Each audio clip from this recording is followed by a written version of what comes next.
루터는 우리가 피고지는 꽃만 보아도 부활을 알 수 있다 그랬습니다. 부활은 1년에 한 차례 부활절에만 지키는 것이 아니고 매주 또 매 순간 경험되어져야 할 귀한 기독교의 진리인 줄로 믿습니다. 교훈에 죽었던 것 같았던 앙상하게 마른 가지에서 새순이 돋고 꽃이 피는 이맘때면 유년 시절의 추억이 떠오릅니다. 그럼 바로 시골 초등학교 운동장에서 드렸던 이맘때 늘 드렸던 부활절 새벽 예배에 대한 추억입니다. 지금 생각하면 모래바닥이죠. 운동장의 모래바닥에 신문지를 깔고 오돌오돌 떨었던 기억과 더불어 너무나 신나고 흥겨웠던 기분이 좋아지는 기억이 또 있습니다. 그것은 바로 예배가 이렇게 마칠 때쯤이면 온 성도들과 함께 운동장 바닥에서 일어나서 목청껏 불렀던 찬송가에 대한 기억입니다. 원수를 다 이기고 무덤에서 살아나셨네. 어둠을 이기시고 나와서 성도와 함께 길이 다스리시네. 사셨네. 이 찬송이 유년 시절에 매번 새벽 예배 아버님 손에 붙들려서 참석했던 그 부활절 새벽 예배 때에 대한 아련한 추억으로 남아 있습니다. 원수를 다 이기고 무덤에서 살아나셨네. 이 찬송을 부르면 그렇게 좋았어요. 무슨 의미인지를 또 잘 모르면서 사랑하는 여러분, 우리도 지난주에 이 찬송을 불렀습니다. 원수를 다 이기고 무덤에서 살아나셨네. 죽으시고 부활하심으로 말미암아 원수를 이기셨대요. 사랑하는 여러분, 그렇다면 예수님께서 이기신 이 원수가 누굽니까? 예수님이 이기신 이 원수가 뭡니까? 낱말 맞추기에 출연한 할머니가 남편에 대해서 원수라고 그랬다는 이야기 우리가 알고 있습니다. 남편이 원수입니까? 또 사춘기를 지나고 있는 말 안 듣는 우리의 자녀들이 원수입니까? 자식이 아니고 왼수다, 그런 얘기 우리가 합니다. 술을 마시면 늘 진상을 부리는, 또 주사를 부리는, 사고를 내는 남편과 아들을, 대한민국 국민들을 보면서 술이 왼수다, 술이 우리의 원수입니까? 돈이 없어서 마음껏 해주지 못할 때 자녀들을 향해서 가난이 우리에게 한이 됩니다. 그러면은 가난이 우리의 원수입니까? 장애를 가지거나 말기암이나 치매와 같은 질병을 앓으면 몹쓸 병이 우리의 원수라고 할 것입니다. 요양원의 할아버지 할머니들한테 물어봤더니 김일성이가 원수라 그러시더군요. 좋습니다. 그리고 일본 놈들이 원수라 그러시더라고요. 좋습니다.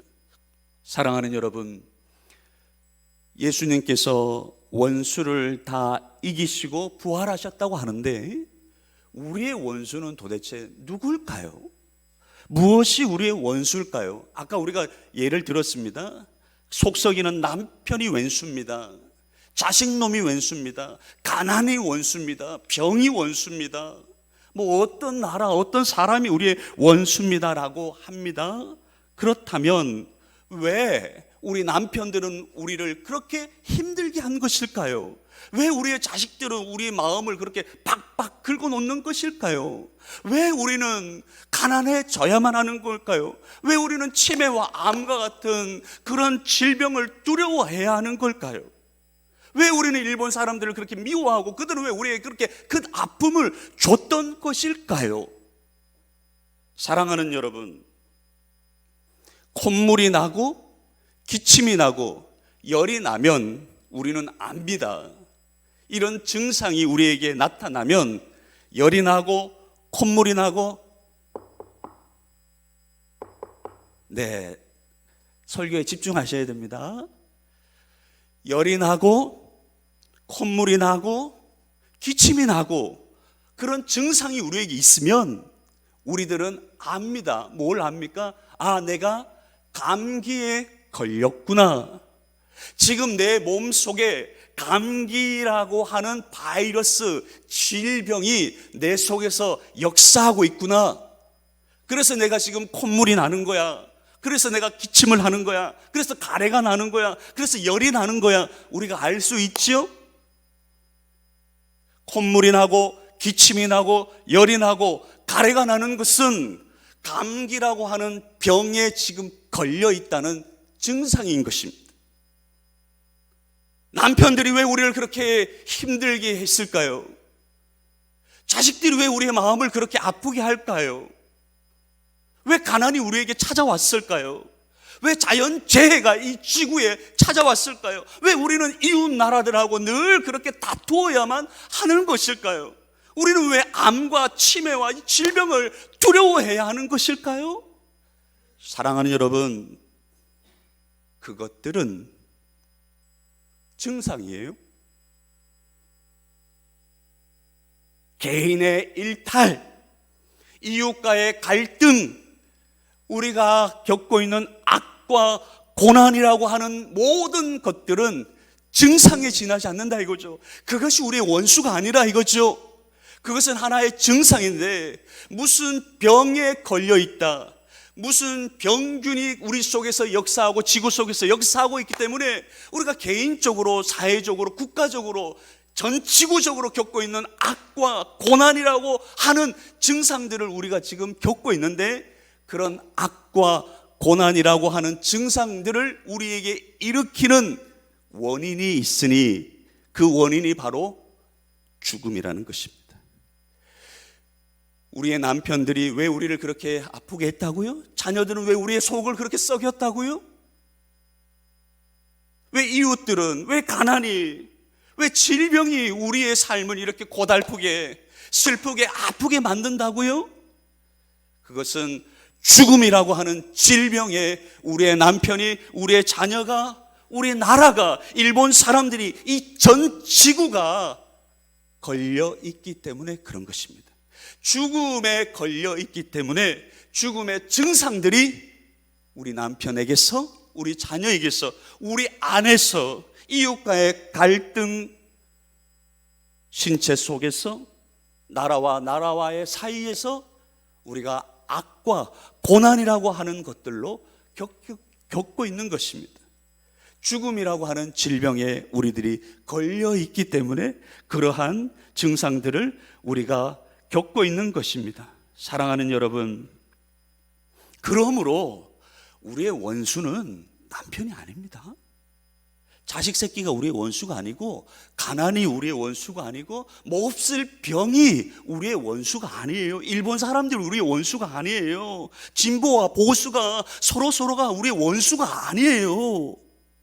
사랑하는 여러분, 진보와 보수가 그렇게 서로 물고 뜯고 있는데, 그것이 바로 죽음이라고 하는 질병에 걸려있는 증상들이 그렇게 나타나는 것을 지나지 않는다 이것이죠.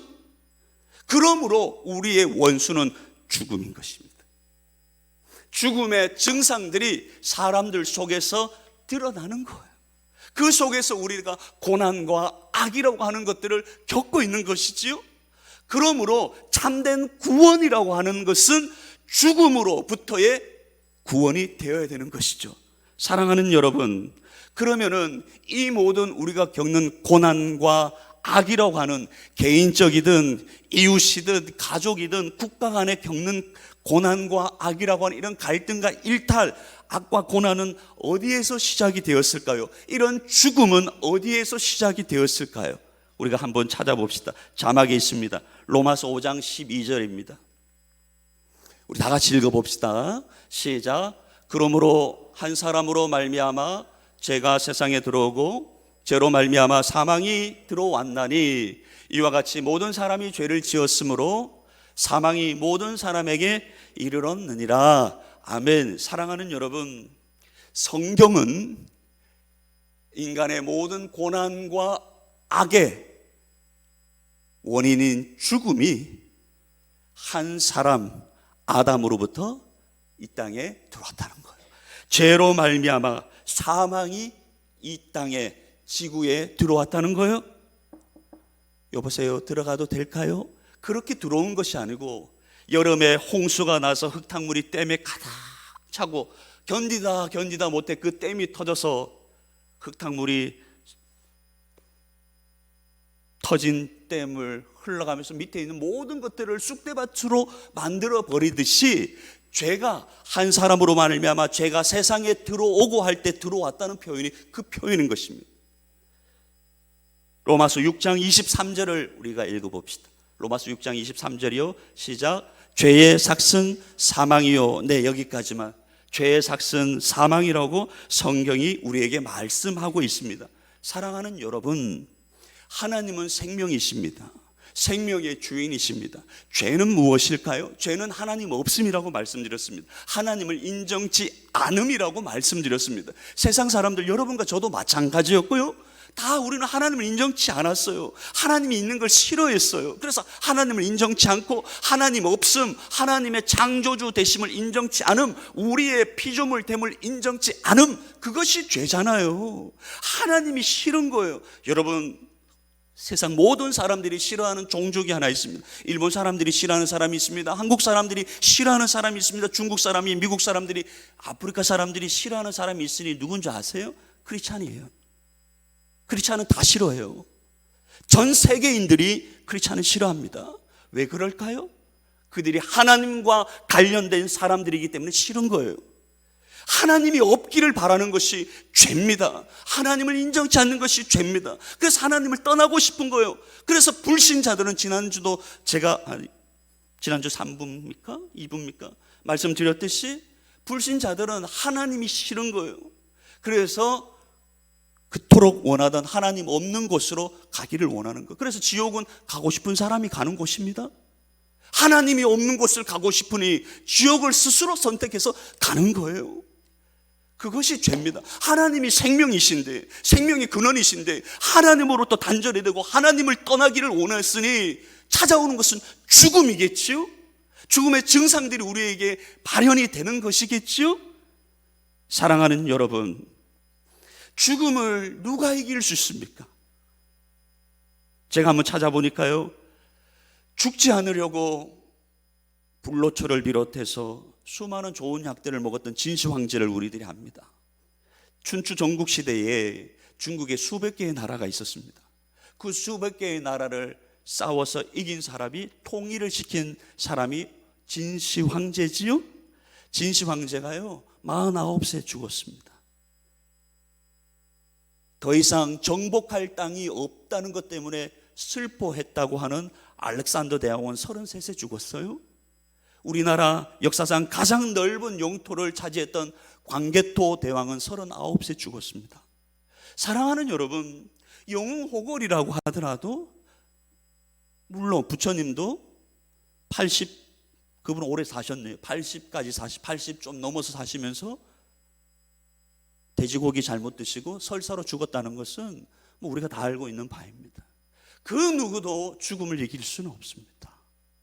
죽음이 모든 사람들 속에서 왕노릇하고 있기 때문에 그런 것입니다. 그래서 우리의 자녀들 속에, 우리 남편 속에, 우리 속에, 이 땅의 진보, 보수 속에, 일본인 속에, 한국인 속에 죽음이 역사하고 있기 때문에 우리는 고난과 악이라고 하는 것들을 이 땅에서 겪을 수밖에 없는 것입니다.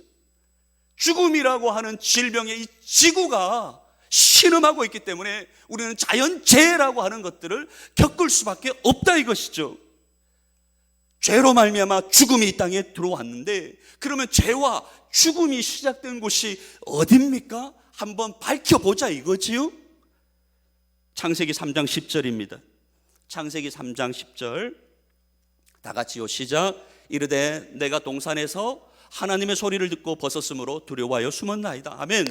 아담이 하는 소리입니다. 사랑하는 여러분, 죄가 시작이 된 곳은 에덴 동산입니다. 우리가 다 알고 있죠. 아담과 하와가, 물론 하와가 먼저 선악과를 먹었습니다. 선악과를 따먹었다는 것은 선악과라고 하는 나무 열매에 어떤 독성이 있어서 사람이 죽는 게 아니고요, 하나님께서 선악과를 만들어 놓으시고 먹지 마라, 그 뜻은 나는 창조주고 너는 피조물이고 나는 말하는 존재고 너는 순종해야 되는 존재고, 그렇게 순종할 때에 나를 창조주로 알고 너를 피조물로 인식하고 내 말에 순종할 때에 네가 지금 누리고 있는 이 모든 행복과 좋은 것, 선한 것은 유지될 수 있다, 그 뜻이죠. 그런데 하와가 그것을 다 먹었다는 거예요. 나는 더 이상 하나님 말에 순종하지 않겠다는 거예요. 나는 더 이상 하나님을 창조주로 인정하지 않겠다는 거예요. I am the master of my soul. 내가 내 영혼의 주인이라는 거예요. 내가 하나님이라는 거예요. 나보다 더 높은 어떤 존재를 인정치 않겠다는 거예요. 내가 누군가가 나를 창조했고 나는 피조물이라는 사실을 나는 인정할 수 없다는 것이지요. 그래서 하와가 선악과를 따먹은 거예요. 나는 더 이상 내가 피조물이라는 사실을, 하나님이 존재한다는 사실을, 하나님이 창조주라는 사실을 나는 인정치 않겠다. 그것이 선악과를 따먹는 거예요. 거기에서 그것이 죄고, 그 죄가 시작된 곳이 에덴 동산이다 이것이요. 창세기 3장 6절을 읽어봅시다. 우리에게 죽음을 가져온 사람이 누군가, 죄를 처음 가져온 사람이 누군가 읽어봐요. 시작. 여자가 그 나무를 본즉 먹음직도 하고 보암직도 하고 지혜롭게 할 만큼 탐스럽기도 한 나무인지라. 여자가 그 열매를 따먹고 자기와 함께 있는 남편에게도 주매 그도 먹은지라. 아멘. 디모데전서 2장 14절을 읽어봅시다. 디모데전서 2장 14절 시작. 아담이 속은 것이 아니고 여자가 속아 죄에 빠졌음이라. 아멘. 처음 범죄한 사람은 하와입니다. 여자가 범죄했습니다. 여자가 선악과를 따먹고 남편에게 주고 남편도 그것을 따먹었다고 우리가 알고 있지요. 사랑하는 여러분, 자, 죽음이라고 하는 악과 고난의 원인이 죄로부터 시작이 되었습니다. 죄로 말미암아 죽음이 이 땅에 왔다고 했습니다. 그 죽음이 시작된 곳은 에덴 동산에서부터 시작이 됐고, 그 죽음을 시작토록 한 사람은 여자 하와였다고 성경은 우리에게 말씀하고 있습니다. 그러면 아담은 무엇을 했을까요? 창세기 2장 15절을 읽어봅시다. 창세기 2장 15절입니다. 다 같이 시작. 여호와 하나님이 그 사람을 이끌어 에덴 동산에 두어 그것을 경작하며 지키게 하시고. 아멘. 하나님께서 아담을 에덴 동산의 동산지기로 하나님이 세우셨습니다. 동산지기의 역할은 세 가지였습니다. 첫째는 왕이었습니다. 왕으로서 에덴 동산을 다스려야 했어요. 두 번째, 선지자의 역할을 하면서 동산을 다스려야 했습니다. 하나님이 어떤 분인지, 사람이 어떤 존재인지 그것을 하와와, 아내인 하와와 태어날 자녀들에게 그것을 가르쳐야 했던 선지자로서 역할을 하면서 아담은 에덴 동산을 다스렸던 거예요. 또 하나, 제사장으로서 하와와 더불어, 가족과 더불어 하나님께 제사하고 예배하고, 혹 그들이 죄를 지었다면 하나님 아버지, 제사장의 역할이 무엇입니까? 백성들이 지은 죄를 하나님께 대신 아뢰어드리면서 하나님, 우리 백성들의 죄를 용서하여 달라고 용서를 구하는 제사를 드리는 게 제사장의 역할이지요. 그런데 아담은 그 제사장의 역할을 했어야 함에도 불구하고 하나님, 하와가, 저에게 아내로 주신 하와가 범죄했습니다. 제가 선지자로서, 제사장으로서, 제가 왕으로서 역할을 잘 못한 저의 불찰이오니 하나님 저를 벌하시고 아내를 용서하여 주옵소서, 아내의 죄를 사하여 주시옵소서라고 제사장의 역할을 했어야만 함에도 불구하고 아담은 어떻게 합니까? 저 여자가 죄를 지었어요, 저 여자 때문에 하고 탓하고 여자를 버리지요. 사랑하는 여러분, 에덴 동산의 동산지기였던 아담은 왕으로서 역할을 못했어요. 제사장으로서의 역할도 못했고 선지자로서의 역할도 못했어요. 여러분, 그것이 여러분과 저의 실력이거든요. 그것이 인간들의 민낯이고 그것이 우리의 한계거든요. 요한복음이 이것을 우리에게 가르쳐 주는 거예요. 사랑하는 여러분, 환경이 열악하면 많은 죄가 발생이 된다고 믿습니다. 안민호 목사님이 구로에 사시다가 이사를 오셨습니다. 너무 좋대요. 여기가 구로는 다 빨간 간판에 노란 한문, 중국인들이 차지를 다 했습니다. 그러다 보니까 수많은 범죄들도 많이 일어납니다. 살인, 폭력, 우리가 알고 있듯이 그런 죄들이 중국의 어떤 폭력배들이 모여 있는 곳에 그런 범죄들이 많이 발생을 합니다. 그러면 그런 논리가 가능하겠죠. 경제적으로 어려운 곳은 많은 범죄가 발생을 한다라고 할 수 있겠지만, 그럼 공릉동은 범죄가 없습니까? 강남에는 범죄가 없습니까? 마약과 섹스와 탈세와 같은 고등 범죄가 강남에서는 일어나는 것입니다. 아담이 열악한 환경에서 범죄했습니까? 그렇지 않아요. 가장 완벽했던 환경에서 아담이 실수하고 범죄했습니다. 그걸 통해서 사람의 한계를 하나님께서 우리에게 보여주시는 것이죠. 아무리 좋은 환경에 있어도 사람은 연약하고 실수할 수밖에 없음을 우리에게 가르쳐 주는 거예요. 하여튼 아담은 실패했습니다. 동산지기로서 동산을 관리를 못했어요. 왕으로서 못했고 선지자로서 제대로 못 가르쳤고 제사장으로서 아내의 죄를 하나님 앞에 용서해 달라고 가지고 가지 못했어요. 오히려 탓하고 아내를 버렸죠. 자, 그것이 죄라는 것이죠. 그래서 구원이라고 하는 것은 죄와 죽음을, 거기에서 죄와 죽음에서 우리를 건지는 것, 구원하는 것이 참된 구원이죠. 그래서 예수님께서 이 땅에 오신 것입니다. 우리를 구원하시려고. 어떻게 구원하셨는가 한번 살펴보겠습니다. 누가복음 22장 39절, 누가복음 22장 39절입니다. 다 같이요, 시작. 예수께서 나가사 습관을 따라 감난산에 가심에 제자들 또 따라갔더니, 아멘. 요한복음 19장 41절을 읽어봅시다. 요한복음 19장 41절 시작. 예수께서 십자가에 못 박히신 곳에 동산이 있고 동산 안에 아직 사람을 장사한 일이 없는 새 무덤이 있는지라. 아멘. 사랑하는 여러분, 요한복음과 성경이 자꾸 우리에게 예수님께서 십자가에서 못 박혀 죽으시고 고난 받으신 장소를 동산이라고 얘기하는 것을 보셔야 됩니다. 요한복음 41장 우리가 읽었죠? 예수께서 십자가에 못 박히신 곳에 동산이 있고 예수님의 무덤이 동산에 있었다고 했습니다. 사랑하는 여러분, 사람의 악과 고난의 원인은 죽음인데, 죽음의 원인은 죄인데, 죄와 죽음이 시작된 곳이 어디라고요? 에덴 동산입니다. 그러면 예수님께서 우리를 그 죄와 죽음에서 구원하시는 분이시라고 하시는데, 그럼 예수님의 죄와 죽음, 우리에게 있는 그 악과 고난을 해결하시기 위해서 예수님이 처음으로 고난을 받으시고 역사하셔야 될 장소가 어디일까요? 바로 동산이 되는 것이죠. 에덴 동산에서 죄와 죽음이 시작되었기 때문에 죄와 죽음이 시작된 에덴 동산, 그것을 상징하는 겟세마네 동산에서 예수님께서 고난을 받으시고 십자가에 못 박혀 죽으시고 땅에 묻히셨다고 우리에게 말씀을 하시는 것이죠. 요한복음 20장 11절을 읽어보겠습니다. 요한복음 20장 11절, 요한복음 20장 11절 시작. 마리아는 무덤 밖에 서서 울고 있더니 울면서 구부려 무덤 안을 들여다보니. 아멘. 예수님께서 여자를 제일 먼저 만나 주십니다. 예수님 부활하신 영광스러운 몸을 제자 베드로에게 먼저 보여주시지 않았어요. 여자, 죄 많은 여자인 막달라 마리아에게 예수님께서 제일 먼저 예수님의 부활의 몸을 보여주시고 이 소식을 제자들에게 전하라라고 말씀하셨거든요. 사랑하는 여러분, 여기도 큰 진리가 있죠. 죄가, 사망이 누구로부터 시작이 되었다고요?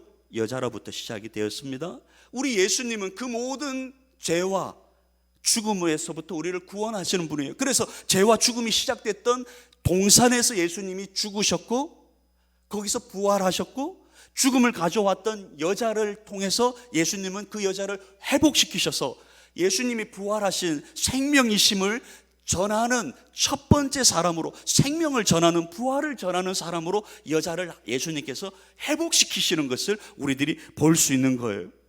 요한복음 20장 15절 중요합니다. 우리 같이 읽어봐요. 요한복음 20장 15절 자막이 있습니다. 시작. 예수께서 이르시되 여자여 어찌하여 울며 누구를 찾느냐 하시니 마리아는 그가 동산지기인 줄 알고 이르되 주여 당신이 옮겼거든. 네, 아멘. 여기까지만 읽겠습니다. 마리아가 예수님을 누구라고 알고 있다고 지금 표현하고 있죠? 동산지기인 줄 알았다 그랬어요. 요한이 왜 자꾸 동산 예수님이 죽으신 곳을 동산이라고 표현을 하고 실제로 동산에서 죽었으니까요. 겟세마네 동산에서 고난을 받으셨으니까요. 그리고 왜 예수님을 동산지기라고 표현을 했을까요? 요한이 원했다는 것은 이것입니다.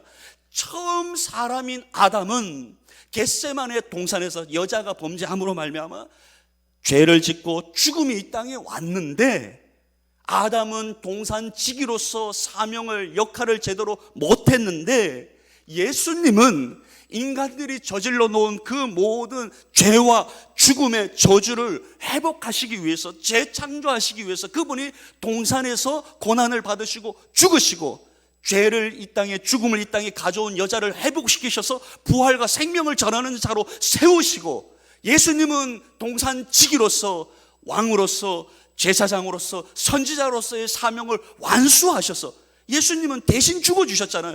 저 여자가 범죄해서 그렇게 탓하지 않았잖아요. 여자를 버리지 않았잖아요. 예수님께서는 대신 죽어주심으로 말미암아, 제사장으로서의 사명을 완수하심으로 말미암아 용서하여 달라고 하나님께 기도하시고 본인을 제물로 하나님께 드리시는 그런 제사장의 역할을 완수하심으로, 즉 동산지기로서의 사명을 그분이 완수하심으로 우리의 구원을 이루셨다는 거예요. 사랑하는 여러분, 이 진리는요 뼈에 새겨야 됩니다.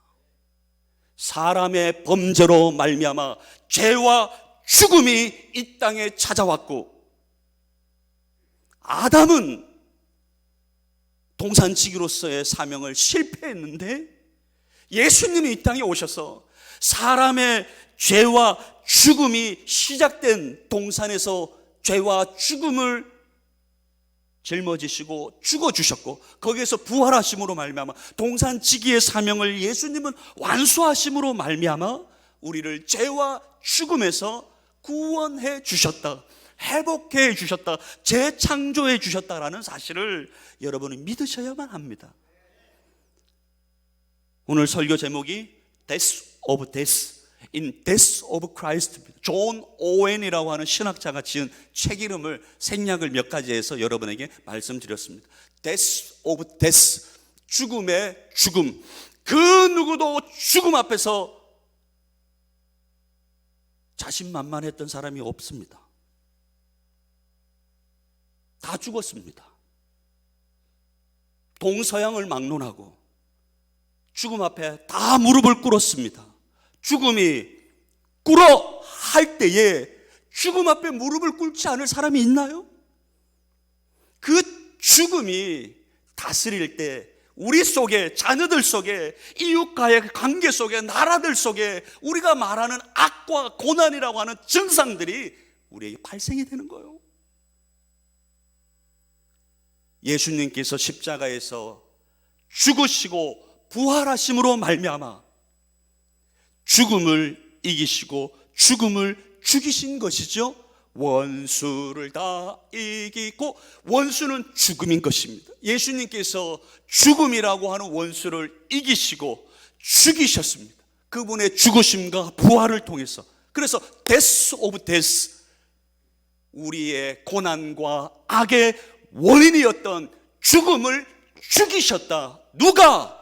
In Death of Christ, 예수의 죽으심과 부활로 말미암아 인류의 고난과 악의 원인이었고 근거였던 죽음을 예수님이 죽이셨다. 그것이 복음인 것입니다. 사랑하는 여러분, 그래서요, 우리들은 죽지 않습니다. 아니, 목사님, 우리 죽잖아요. 육체가 죽는 것은, 육체의 죽음은 우리를 하나님께로 인도하는 심부름꾼에 지나지 않습니다. 세상 사람들이야 죽음이 내 앞에 오면 두려워서 떱니다. 사람을 수십 명 칼로 찔러 죽인 조직폭력배가 사형장으로 끌려갈 때에 스스로 걸어가는 사형수가 없어요. 다리에 힘이 풀리고 모든 구멍이 다 열려가지고 똥오줌을 지려가지고 교도관들이 양 어깨를 잡고 형장으로 끌고 가야 돼요. 죽음이 무서운 거예요. 수십 명을 죽여놓고 내가 죽는 것은 무서운 것이지요.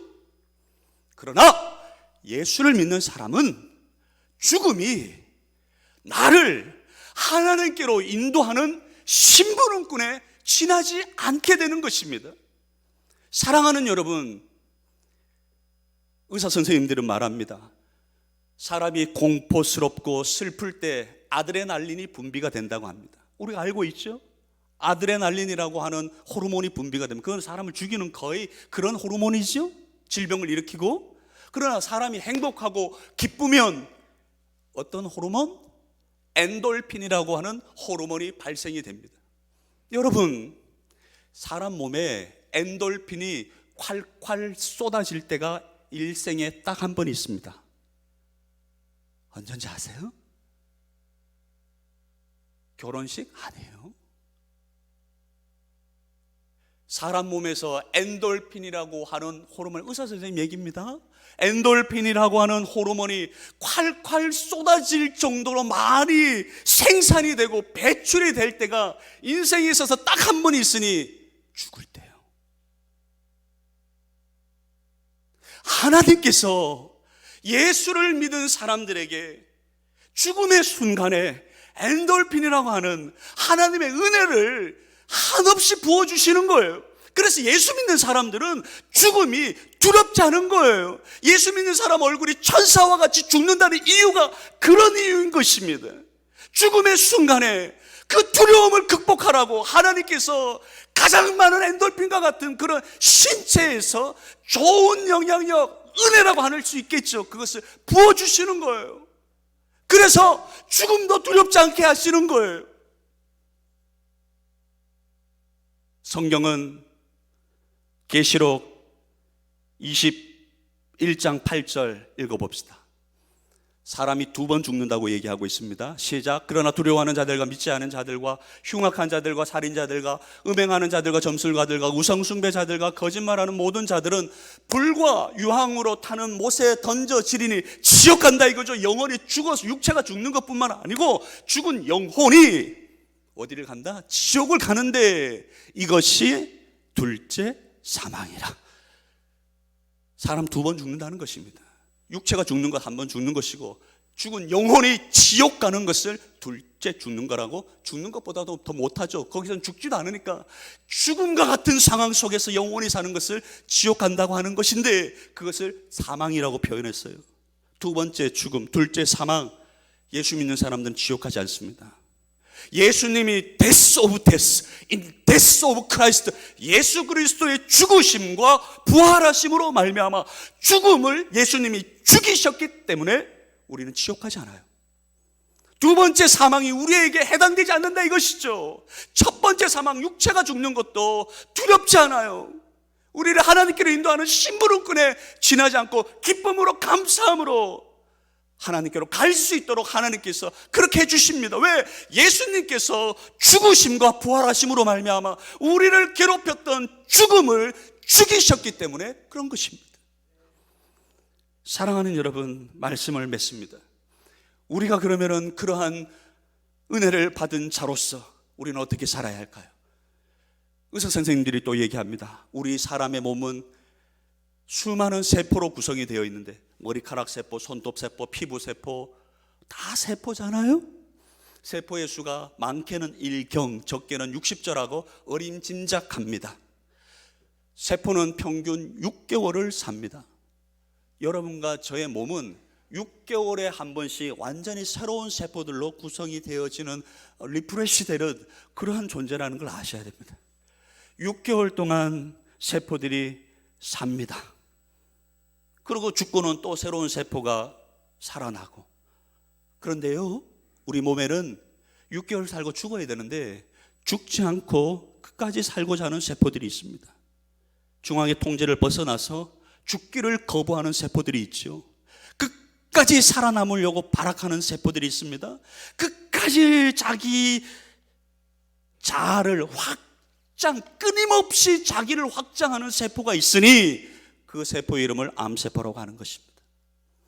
여러분, 암세포가 끊임없이 자기를 확장하고 죽지 않고자 수많은 에너지를 끌어당기고 자기 확장, 자아 복제를 하면서 그렇게 살면 사람은 죽습니다.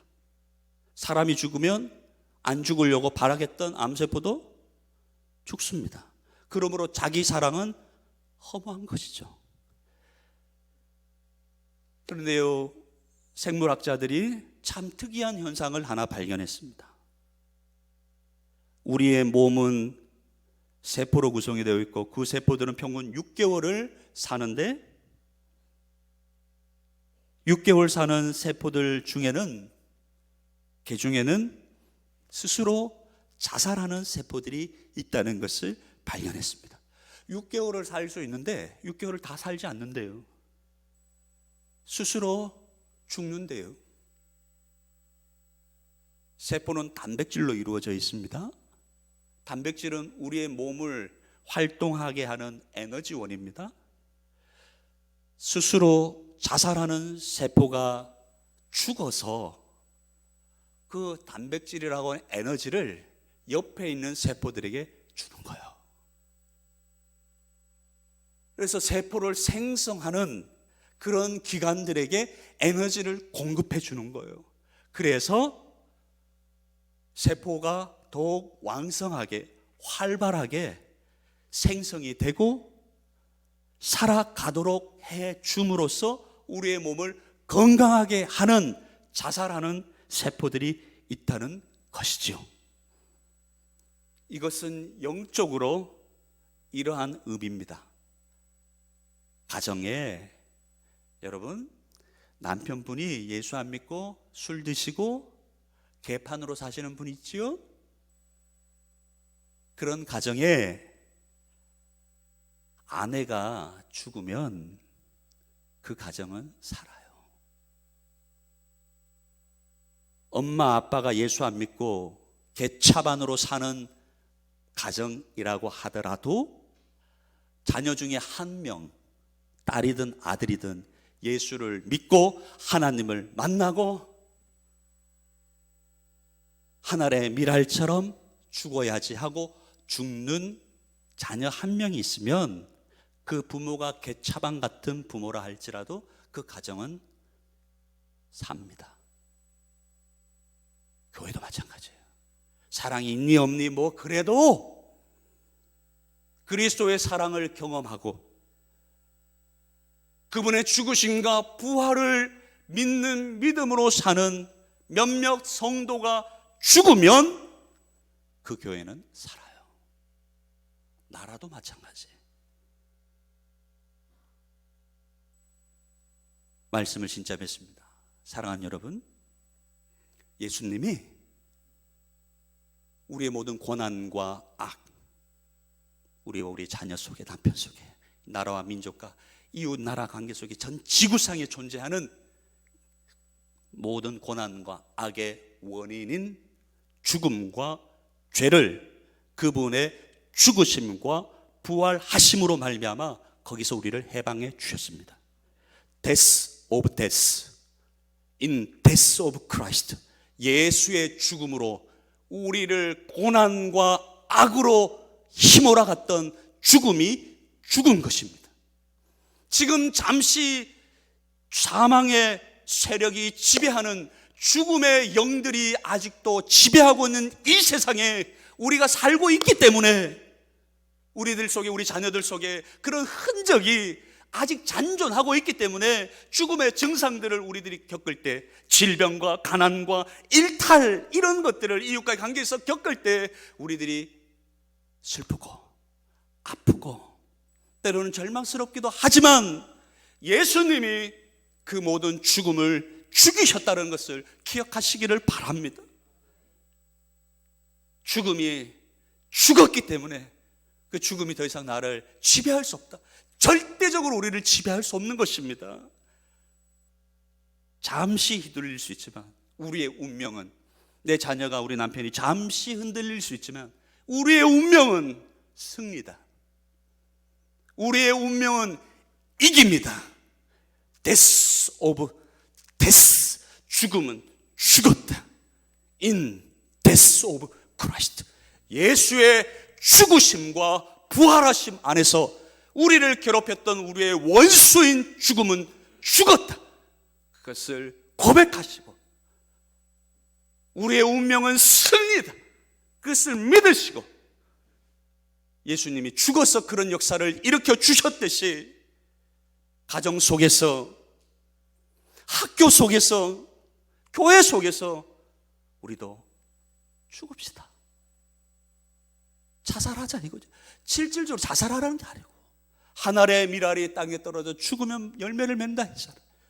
죽어서 몸을 살리는 세포처럼 네가 잘났냐 내가 잘났냐 멱살 잡고 남편하고 우리가 그렇게 싸울 수 없잖아요.